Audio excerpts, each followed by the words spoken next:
Last week.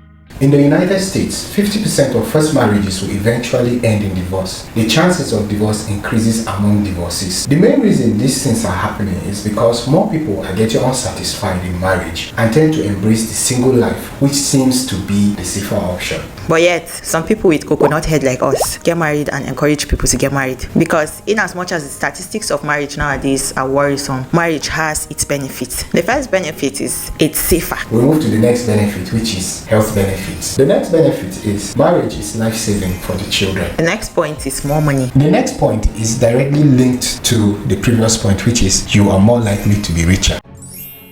We now move to the next point, which is increased fidelity among the married couples. Marriage fosters fidelity, with cohabiting men and women exhibiting significantly higher rates of infidelity compared to their married counterparts. So, last, even if you're hearing about husband and wives cheating on each other, the frequency or the numbers are not as much as those that are cohabitating and are not married. And it's quite surprising. It's going to be surprising because most times boyfriends cheating on girlfriends does not make much news compared to husband cheating on wife. So when you hear a husband cheats on his wife, it's going to bring more fire. Like it's more catchy. It's more catchy. So that's why it might look like husbands and wives are cheating on each other. But research has shown the contrary. Married people are more likely to be faithful to each other compared to partners, whether they're staying together or not. Even with changing trends, till date, marriage still stands as the sole realistic promise of permanence in romantic relationships, as statistics reveal that only a small fraction of cohabiting couples endure beyond 5 years, while a substantial majority of first-time married couples remain together after 5 years, and a significant portion can expect a lifelong marital commitment. So no matter how much you love each other, so far as you're not married, the chances of you being together, even if you're cohabiting after 5 years, is extremely slim. But even with the bad statistics about marriage, many first-time marriages still last up to 5 years, and a significant portion will still remain till they die. Fibz, we're 1 year into getting to 5 years now. Yeah, we're 1 year close. Yeah. Moreover, research from the United Kingdom demonstrates that biological parents who choose marriage are 3 times more likely to sustain their relationship 2 years later than those who cohabit, even when accounting for various factors such as maternal age, education, economic challenges, relationship history, depression, and relationship quality. Despite the increased risks associated with marriage in contemporary society, it still remains the most reliable option for ensuring the longevity of romantic relationships. So last, you wouldn't expect your boyfriend or your girlfriend to be as faithful to you as you would expect your husband or your wife to be.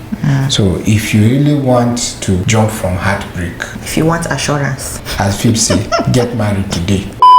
The next benefit is better mental health, or our mental health in the mud. Like mental health is trending now. So you see, another benefit, one thing that's going to help you to overcome mental health struggles is get married today. Marriage has a positive impact on mental health, with married individuals experiencing lower levels of depression, anxiety, and psychological distress compared to their unmarried counterparts. Getting divorced, on the other hand, negatively affects mental health, leading to increased depression, hostility, and diminished self-esteem, personal mastery, and purpose in life. Research suggests that marriage itself contributes to improved mental well-being rather than simply being a consequence of happier, healthier individuals choosing to marry. Yes, it's been shown that happy people tend to produce happy marriages, but also on its own, the happy marriages you produce also improves your happiness. So even if you're a happy person before, when you now get married or you are happily married, you become happier. Definitely. And then even if you're a happy person before and you get married wrongly, as been shown, divorce can scatter everything. So all this is not to prepare you to marry, but please marry well. You will enjoy it. Marry well. Studies have also shown that when people marry, their mental health improves, while divorce leads to a significant decline in mental and emotional well-being. I think this will also help some people, because some people can carelessly get into marriage and be like, if you don't do me, we'll just divorce and go. You might leave your spouse, but what it does to you might be something that you will never recover from.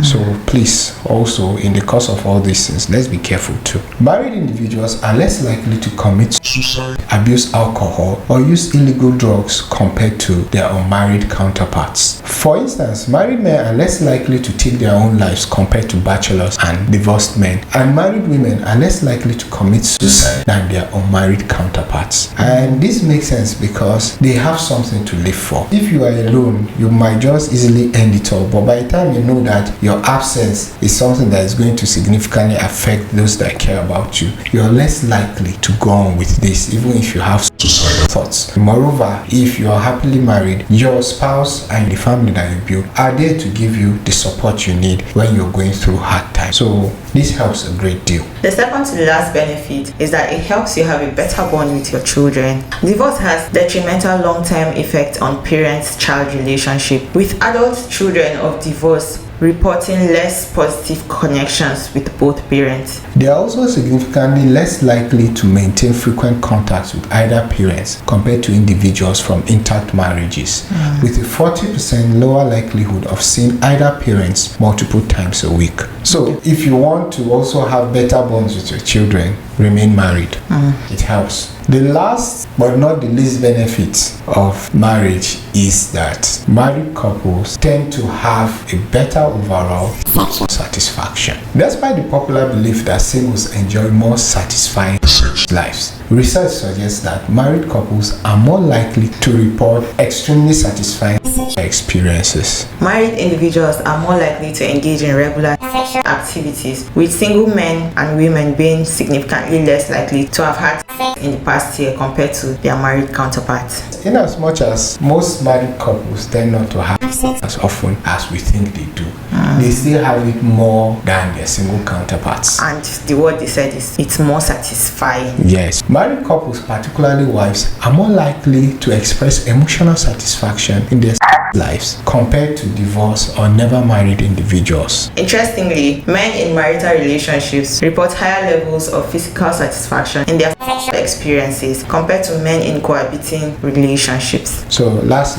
both the married men and the married women all satisfied. Yes. Forget all those ones that used to say it have side chicks and let's just forget those ones. The ones that are happily married will not shout, they will not make noise. Maybe thinking that's what is happening often like that. Those that are happily married are usually quiet. We'll tell you that one. Forget social media, what you're seeing on the news, and follow people that are happily married. You'll learn a lot. These findings challenge common assumptions and highlight the importance of marital commitment in enhancing satisfaction for both husbands and wives. So we have reached the end of today's video. Which of the benefits did you find more surprising, and which one did you enjoy the most? Please drop it in the comments. I hope you are convinced and not confused that you should marry today. Yes, and marry well, please. Yes. Or else all these benefits you are seeing like this will just turn the other way for you, because we've seen the detriments of divorce to both the husband and the wife and their children also. So please marry well. Choose carefully when it comes to marrying. We have done a video on the standards you should maintain while choosing a spouse. The link is in the description